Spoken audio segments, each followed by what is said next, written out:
પંજાબી સાડી પહેરે છે અને મેન્સ આવું ધોતી અને આવું પહેરે છે. ગુજરાતમાં ઘણા ટુરિસ્ટ પ્લેસીસ છે જેમ કે સ્ટેચ્યુ ઓફ યુનિટી જે ઘણું ફેમસ છે અને એની થાળી જે અમે લોકો પર રાખેલી છે એ થાળીના અંદર અલગ અલગ જે પકવાન છે જેમ કે ઢોકળા છે, પાત્રા છે. આ ગુજરાતનું સૌથી ફેમસ ખાવાનું છે. આ અમારું ગુજરાત છે. એના અંદર તમે ઘણી બધી વસ્તુ જોઈ શકો છો, જેમ કે સ્ટેચ્યુ ઓફ યુનિટી જો બહુ જ પ્રસિદ્ધ છે. અને બીજું તમે જોઈ શકો છો આ અમારું જે છે મ્યુઝિકલ ઇન્સ્ટ્રુમેન્ટ જે એ લોકો કાફી ફેમસ છે. આ પણ ને વાનગીઓમાં તમે જોવા જશો તો આ પાત્રા છે, આ ખમણ ઢોકળા છે, આ ફાફડા છે, આ ખાંડવી છે ને ફેમસ આપણા પેંડા વગર તો ગુજરાતમાં કામ જ ન થાય. જે પણ અવસર હોય સારો હોય તો સૌથી પહેલાં પેંડાથી જ મોઢું મીઠું કરવામાં આવે છે. ને પેલી જલેબી છે, આ મીઠી દાળ છે, શ્રીખંડ છે. ને તમે આ જોશો તો આ મહામંદિર છે જે કે ગાંધીનગરમાં સ્થિત છે ને આ છે દરગાહ જે મોરબીમાં સ્થિત છે. Beautiful, very nice. 1 2 3 अस्सलाम वालेकुम.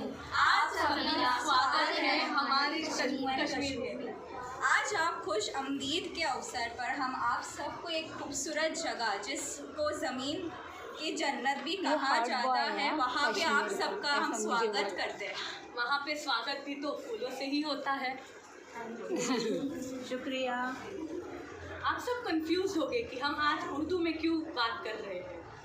अक्सरियती आबादी मुसलमान है और वहाँ पे इसलिए उर्दू बोली जाती है. डोगरी और हिंदी भी बोली जाती है. आपको पता है कश्मीर के 2 दारुल हुकूमत है. जी, मैं आपको इसके बारे में विस्तार में बताना चाहूँगी. श्रीनगर यहाँ पे गर्मी की दारुल हुकूमत करती है और यदि आप समझ रहे होंगे कि सरमाई में क्या होता है तो वहाँ पे जम्मू दारुल हुकूमत चलाती है. तो इस हिसाब से दारुल हुकूमत 2 है जम्मू और कश्मीर में, एक summer and winter. The 2 capitals are different. अब हम आपको ज़रा